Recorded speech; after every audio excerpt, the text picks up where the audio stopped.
믿음으로 우리가 달려가길 원합니다. 한 번 더 이 찬양 믿음으로 고백하겠습니다.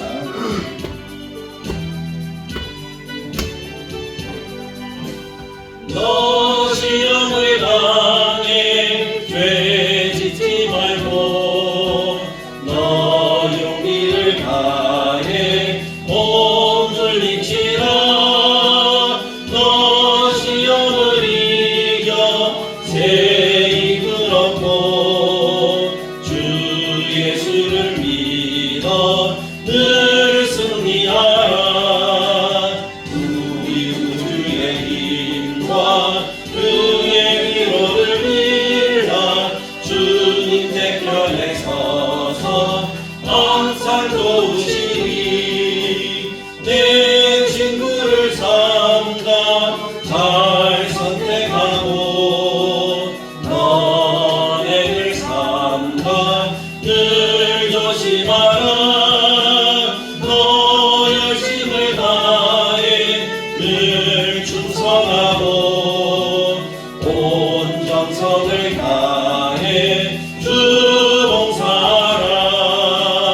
우리 구주의 힘과 그의 위로를 빌라. 주님 대편에 서서 항상 도우시리.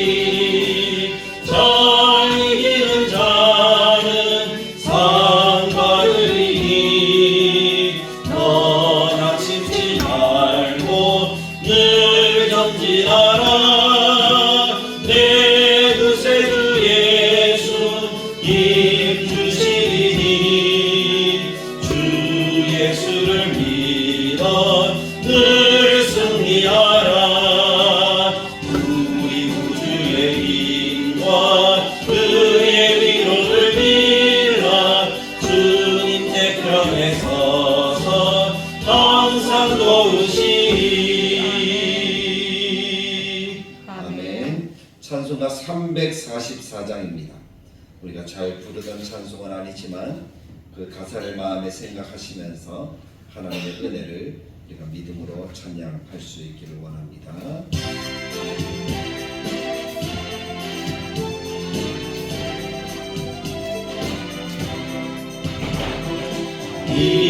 믿음으로 가리라. 주님 가신 고난의 길. 주님 말씀 붙잡고 승리하며 살아가리. 주님 앞에 나아가 무릎 꿇어 간구하고 겸손하게 주 섬겨 새 힘을 얻으리라. 고난 중에 믿음에 소망 중에 기뻐하며 주님 말씀 따라서 기쁨으로 살아가리. 주님 앞에 나아가 무릎 꿇어 간구하고 겸손하게 주 섬겨 새 힘을 얻으리라. 악한 세력에 와서 근고난이 박초하고 주님 말씀 붙잡고 권능으로 물리치리. 주님 앞에 나아가 무릎 꿇어 간구하고 겸손하게 주 섬겨 새 힘을 얻으리라. 아멘. 이렇게 찬양하는 곡인데요. 우리 한 번 더 이 찬양을 하나님께 드리도록 하겠습니다. 가사를 마음에 새기면서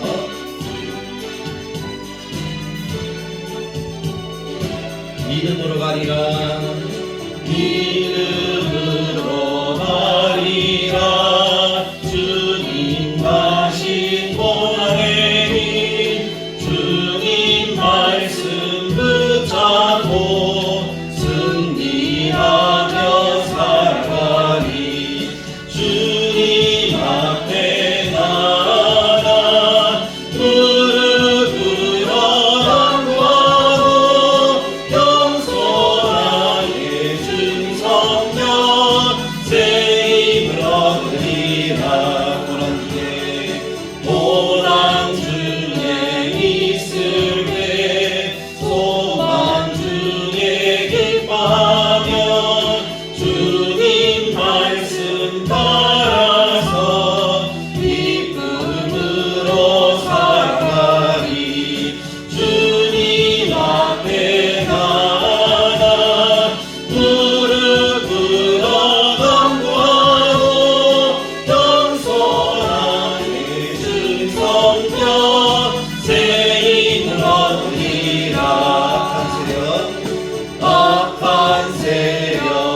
하겠습니다. 내가 그리스도 안에서 참말을 하고 거짓말을 아니하노라. 나에게 큰 근심이 있는 것과 마음에 그치지 않는 고통이 있는 것을 내 양심이 성령 안에서 나와 더불어 증언하노니 나의 형제 곧 골육의 친척을 위하여 내 자신이 저주를 받아 그리스도에게서 끊어질지라도 원하는 바로라. 그들은 이스라엘 사람이라. 그들에게는 양자됨과 영광과 언약들과 율법을 세우신 것과 예배와 약속들이 있고 조상들도 그들의 것이요 육신으로 하면 그리스도가 그들에게서 나셨으니 그는 만물 위에 계셔서 세세의 찬양을 받으실 하나님이시니라. 아멘. 오늘 이 말씀을 중심으로 마음에 그치지 않는 고통이라는 제목으로 함께 은혜를 나누기를 원합니다. 우리가 지금까지 로마서 1장부터 8장 말씀까지 숨가쁘게 달려왔습니다. 복음이라는 주제를 가지고 하나님께서 허락하신 은혜, 구원, 그리고 그 믿음의 확신까지 우리가 함께 살펴보았습니다. 복음은 예수님의 십자가와 부활, 그것을 믿는 것이 구원입니다. 그것을 믿으면 예수님께서 말씀하신 것처럼 우리가 하나님의 자녀가 되어지죠. 하나님의 자녀가 되어진다는 것은 어떤 육신의 행위로 되는 것이 아니고 오직 예수 그리스도를 믿는 믿음으로만 가능하다는 겁니다. 행위로 된다라고 믿었던 많은 유대인들이 있죠. 율법, 어떤 육신의 혈통 이런 것을 가지고 어떤 자격이 있어야 우리가 구원을 얻는 것이 아니라 아무 자격이 없음에도 불구하고 예수님의 십자가 우리들의 모든 죄악을 다 용서하시고 하나님 앞으로 담대히 나아갈 수 있는 길을 여셔서 우리로 구원을 얻게 하셨습니다. 그렇게 우리들에게 주신 구원은 로마서 8장 지난주에 말씀을 살펴본 것처럼 끊을 수 없는 하나님의 사랑입니다. 세상의 그 어떤 것으로도 하나님의 사랑에서 우리를 끊을 수 없다라고 분명히 강조를 하고 있습니다. 그것이 우리의 구원인 줄 믿습니다. 그것을 우리가 구원으로 믿는다면 우리는 흔들리지 않는 하나님의 은혜 안에서 더욱더 분명한 믿음의 색깔을 가지고 살아가는 하나님의 자녀들이 되어야 할 줄로 믿습니다. 그것이 그리스도의 삶이잖아요. 그래서 사도 바울은 오늘 9장 말씀부터 우리들에게 이야기하는 말씀은 그런 그리스도인 된 우리, 하나님의 자녀된 우리, 흔들리지 않는 믿음을 가지고 살아가는 우리들이 어떻게 살아가는 것이 그리스도인다운 삶인가, 우리가 하나님께서 허락하신 사명을 감당하는 것인가 하는 것에 대해서 우리들에게 말씀하고 있습니다. 그러니까 신앙생활의 본질, 신앙 하나님의 나라에 이르기까지 우리가 어떠한 걸음을 걸어가야 되는가 하는 그 구원의 여정, 그리고 하나님의 주권, 하나님의 선택 언약에 대해서 사도 바울은 강조하고 있는 것을 우리가 읽을 수 있어야 될 것입니다. 그래서 오늘부터 우리가 배우는 것은 내가 예수 믿는 사람으로서 어떠한 삶을 살아야 할 것인가, 무엇에 중점을 두고 신앙생활을 해야 될 것인가 하는 것을 잘 새겨듣고 그동안은 믿음에 대해서 아주 기본적인 것을 이야기했다면 이제 조금 우리가 실질적인 것에 대해서 함께 나눈다 하는 것을 기억하고 우리가 하나님의 말씀을 잘 듣고 하나님이 원하시는, 하나님이 기뻐하시는 삶을 살아가는 우리 모두가 되기를 원합니다. 자, 사도 바울은 구원의 확신에 대해서 이야기를 합니다. 그러면서 9장에서 사도 바울이 갑자기 자기는 근심이 있다라는 이야기를 하고 있는 것을 읽을 수가 있어요. 분명히 예수 그리스도의 십자가 부활의 능력으로 구원을 얻어서 흔들리지 않는 신앙의 삶을 살아가는데 사도 바울에게 근심이 있어요. 근데 그 근심은 그냥 근심이 아니라 정말 그 마음속의 간절함과 진실함과 그 다음에 진정성이 있는 근심이라는 사실을 먼저 이야기를 합니다. 1절 말씀을 보면 이렇게 시작하잖아요. 내가 그리스도 안에서 참말을 하고 거짓말을 아니하노라. 사도 바울이 하는 이 이야기가 자기의 지금 중심을 이야기하는 것인데 그것이 진실한 이야기다. 그래서 그 말하는 것에 대한 신실성을 먼저 담보로 해서 이야기를 한다는 것이지. 그러면서 1절과 2절 끝부분에 보면 또 이렇게 이야기를 해요. 내 양심이 성령 안에서 나와 더불어 증거하노니, 양심까지도 사도 바울이 이야기를 하고 있는 것을 볼 때 이것이 진정성이 있는 이야기구나 하는 것을 우리는 알 수가 있잖아요. 우리가 어떤 사람들과 이야기할 때 내 진실을 좀 믿어줘 이렇게 이야기할 때 내 양심까지 내가 걸게 그렇게 이야기를 할 때가 참 많잖아요. 그것은 너무나 답답하고 너무나 믿지 않는 사람들에 대한 속상한 그 마음들이 이 마음속에서 표현되어져서 정말 이것은 진리야, 이것을 알지 못하면 안 돼 하는 그 마음이 있을 때 그런 표현들을 많은 사람들이 또 우리가 사용하고 있다는 것입니다. 그럼 사도 바울을 근심케 하는 그 내용이 무엇일까요? 내 마음이 정말 이렇다, 진짜 진실하고 진정한 마음을 가지고 이야기한다 하면서 사도 바울이 강조하고 있는 것이 무엇일까요? 분명히 8장까지는 사도 바울에서 즐겁게 표현했잖아. 복음, 그 복음을 믿는 사람들의 삶, 하나님이 지켜주시는 인생, 그것이 얼마나 확실하고 얼마나 든든하고 얼마나 자랑스러운 것인가 사도 바울이 이야기를 했다는 거예요. 근데 지금 사도 바울이 자기의 동족, 자기랑 똑같이 하나님 어릴 때부터 하나님의 말씀을 듣고 하나님을 아는 사람들, 유대인들, 그 사람들을 생각하니까 그의 마음속에 근심이 올라오더라고요. 그 유대인들이 행한 죄악이 무엇입니까? 메시아, 구주, 임마누엘 되신 예수 그리스도를 어떻게 했습니까? 십자가에 못 박아 죽게 했잖아요. 그 예수를 구주로 믿지 않잖아요. 지금도 그들은 그 예수를 구주로 믿지 않습니다. 그들에게는 복음이 없다는 거예요.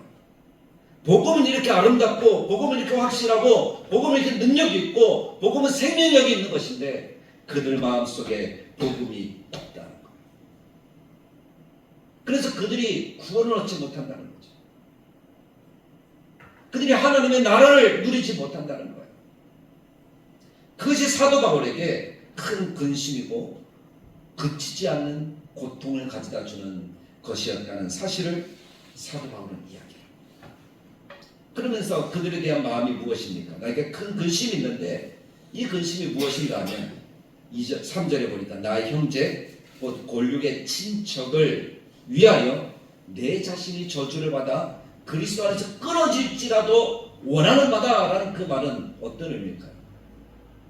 그 유대인들이 예수 그리스도를 구주로 믿고 이 복음에 합당한 자격을 가지고 살아가는 하나님의 백성이 되기를 원한다라는 그런 내용 아니겠습니까?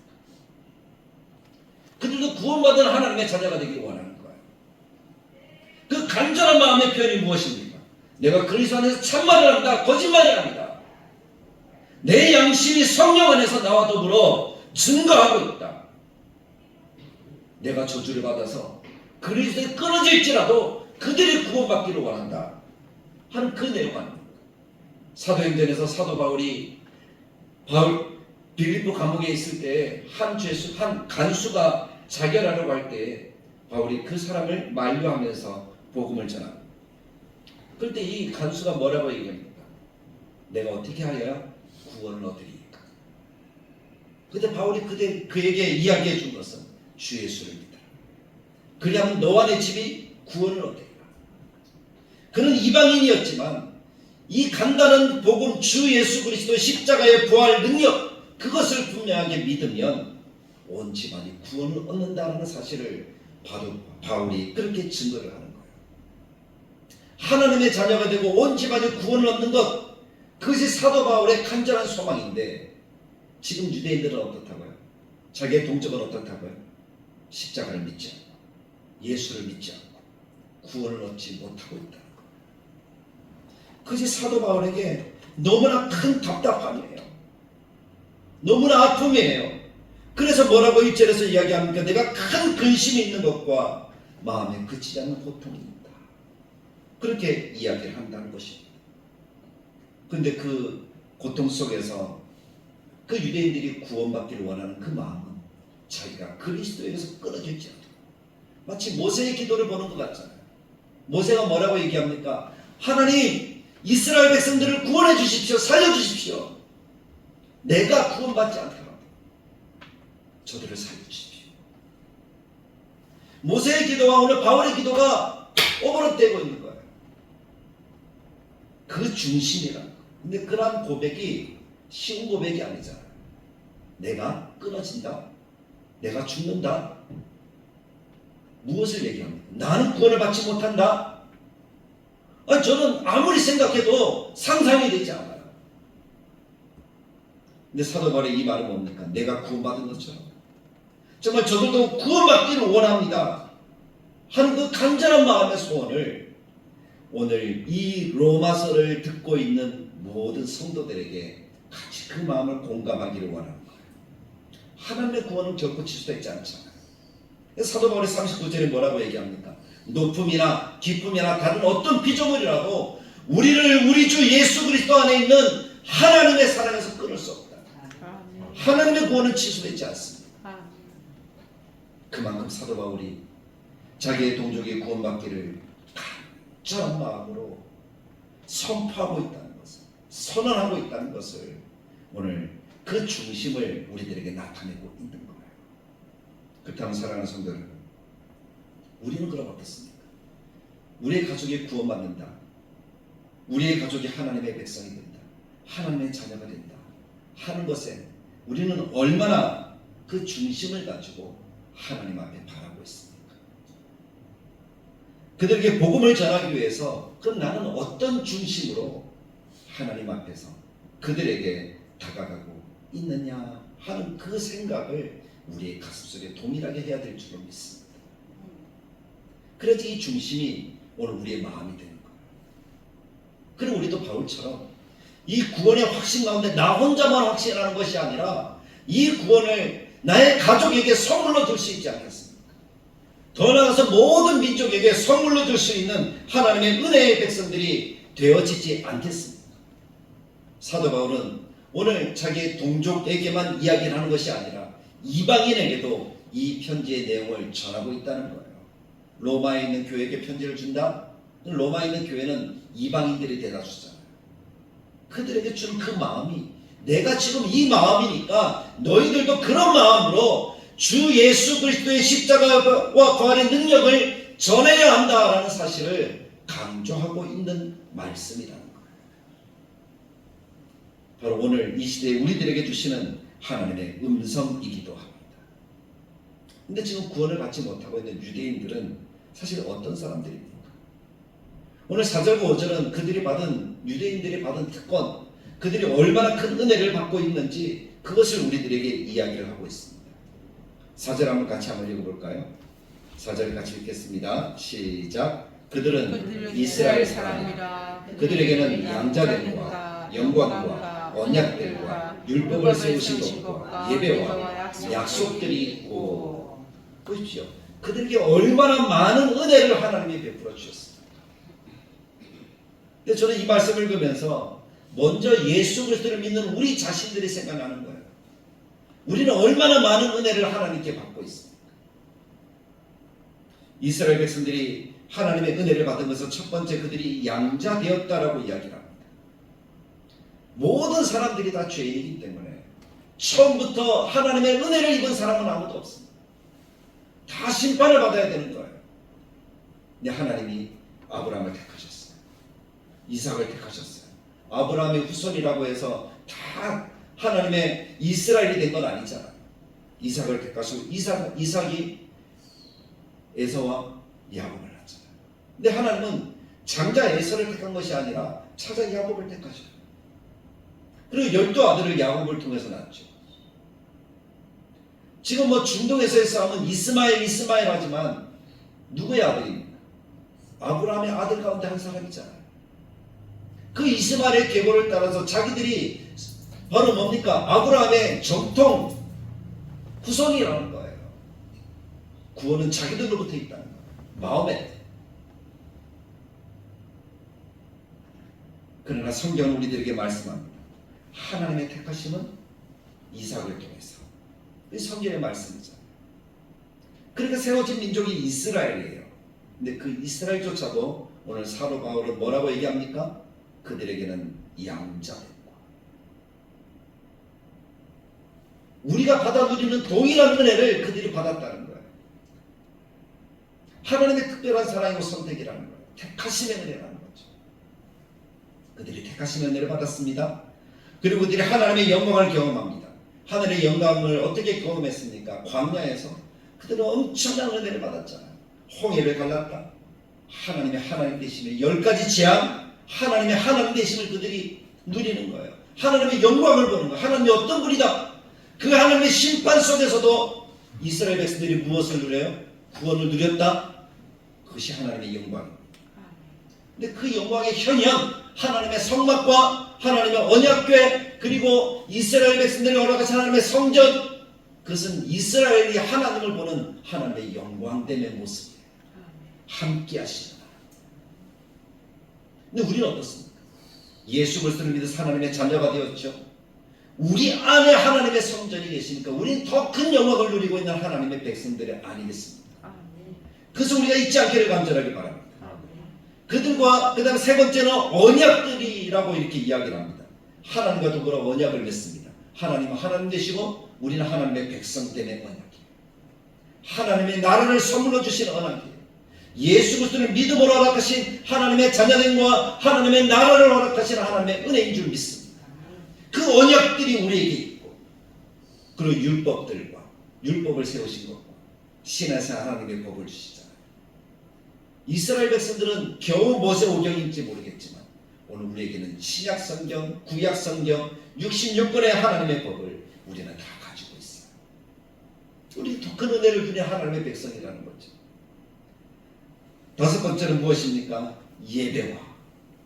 이스라엘 백성은 제사제도 안에서 하나님을 예배할 수 있었잖아요.